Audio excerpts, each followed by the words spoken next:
Boa noite, queridos. Graça e paz.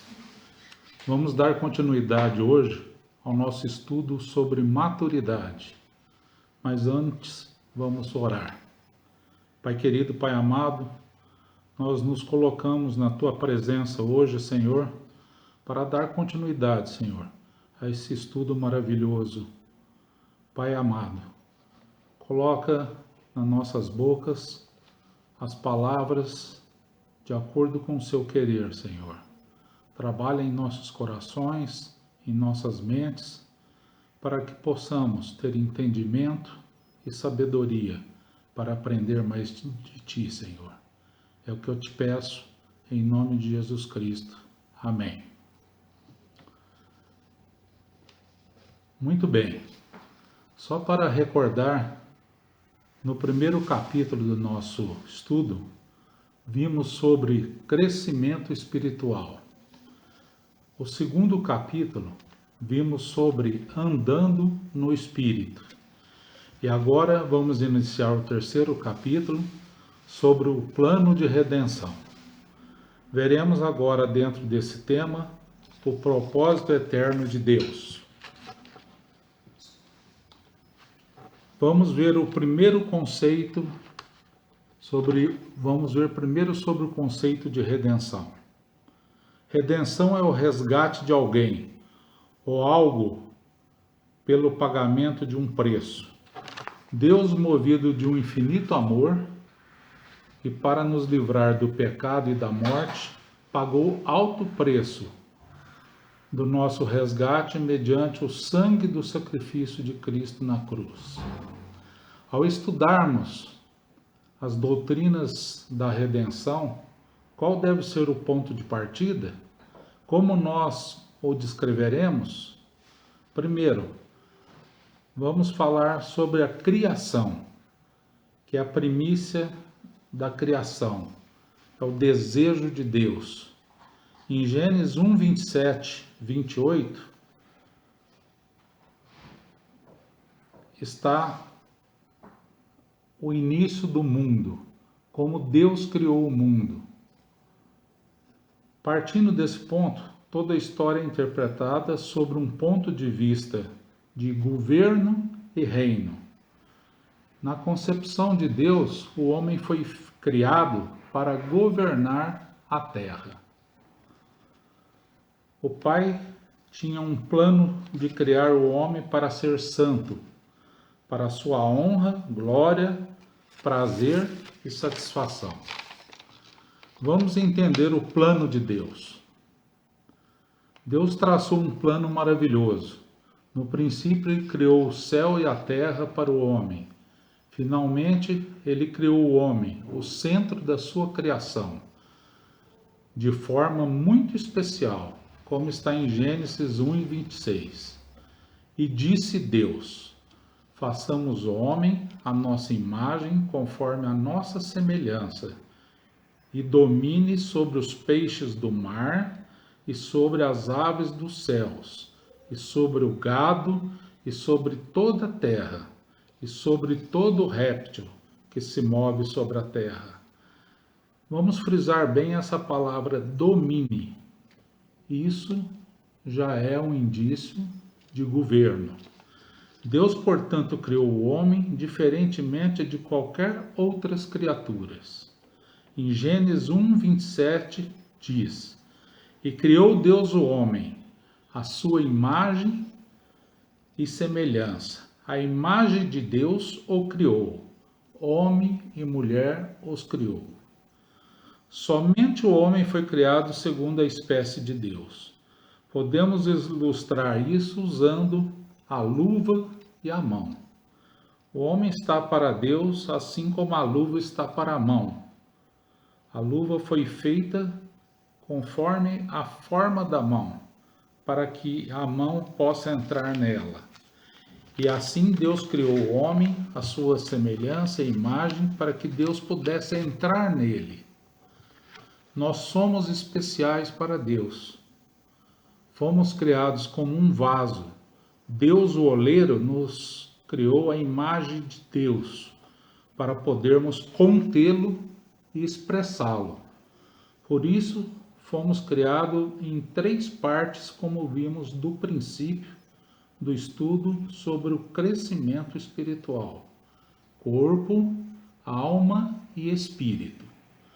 Como já vimos, o corpo é a parte física que foi criado do pó. Através dele podemos tocar, ver, cheirar, ouvir e sentir. A alma é a parte psicológica do homem, é o eu, a sua personalidade. É composta de 3 partes: mente, vontade e emoção. Um exemplo: para compreender esse estudo, você usa sua mente. Ao saber que você é especial para Deus, te dá uma grande alegria, isto é emoção.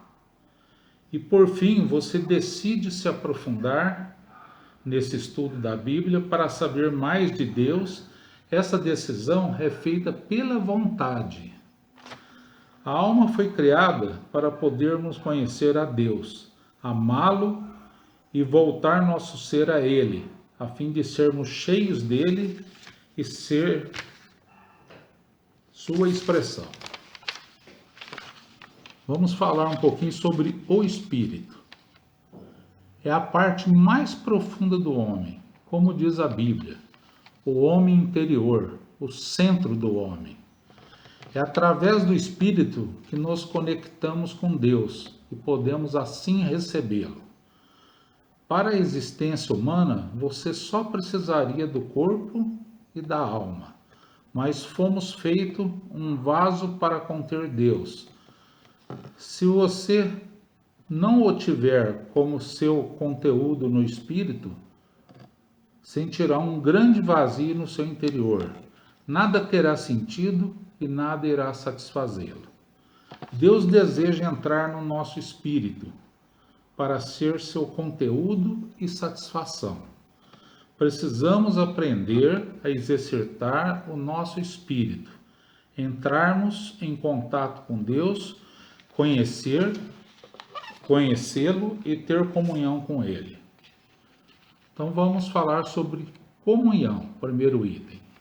Em Efésios 1:5 diz: E nos predestinou para filhos de adoção, por Jesus Cristo, para si mesmo, segundo o beneplácito de sua vontade. Que seria beneplácito? Consentimento de sua vontade. Nos predestinou para Ele. Deus nos criou para sua própria satisfação. Ele não pretendia simplesmente compartilhar com o homem da sua glória, mas ter um relacionamento com o homem. O desejo de Deus é relacionar conosco. Às vezes, temos dificuldade de ter comunhão com outras pessoas, cujos interesses não são os mesmos que o nosso. O que diremos de Deus, que procura comungar com o homem, contudo, o encontra em torno de si mesmo e de seus propósitos insignificantes? Segundo o item, expressá-lo ou expressão. Lá em Gênesis 1:26, já vimos o termo: façamos o homem à nossa imagem, conforme a nossa semelhança. Ao criar o homem à sua imagem e semelhança, Deus estava dando ao homem a capacidade de expressá-lo. O propósito de Deus era, e continua sendo, expressar-se. Deus é amor, mas Deus expressou o seu amor através de Jesus. Deus é um Deus de expressão. Expressar Deus significa expressar a sua glória. Deus deseja em nós a satisfação, Deus deseja em nós a santificação. Adão não cumpriu e não entendeu o propósito de Deus quando cometeu o pecado original. Terceiro item, sobre filiação. Em Efésios 1, 4, 5, vemos: assim como nos escolheu, nele antes da fundação do mundo, para a adoção de filhos. Deus queria filhos parecidos com Jesus. O conceito de família nasceu no coração de Deus. A aliança de Deus com Abraão implicava em descendência numerosa. Em Gênesis 12, 3 diz: Em Gênesis 12, 3 diz: em ti serão benditas todas as famílias da terra. Quarto item, governo. Já vimos em Gênesis 1, 28 a expressão dominai e sujeitai. Assim deu ao homem a capacidade de governar sobre todas as coisas. Temos um exemplo falho aqui. Israel rejeitou o governo de Deus ao pedir um rei humano, espelhando-se nas nações pagãs. Israel aceitou a libertação de Deus, mas falhou em viver para Deus. O mesmo nos acontece quando não entendemos o propósito de Deus e não submetemos ao seu governo. Jesus veio para estabelecer o governo de Deus através do homem. Em Isaías 9,6 diz: o governo está sobre os seus ombros. Deus governa sobre tudo, mas ao criar o homem, ele decide compartilhar com este o seu governo. O homem tem muitas vezes falhado, mas ainda hoje o propósito de Deus permanece através da sua igreja. Bem, queridos, aqui encerramos essa parte, dando continuidade ao estudo na quarta-feira que vem. Agradeço a atenção de todos e que Deus abençoe a cada um de vocês e toda a sua família. Em nome de Jesus, amém. Obrigado. Boa noite.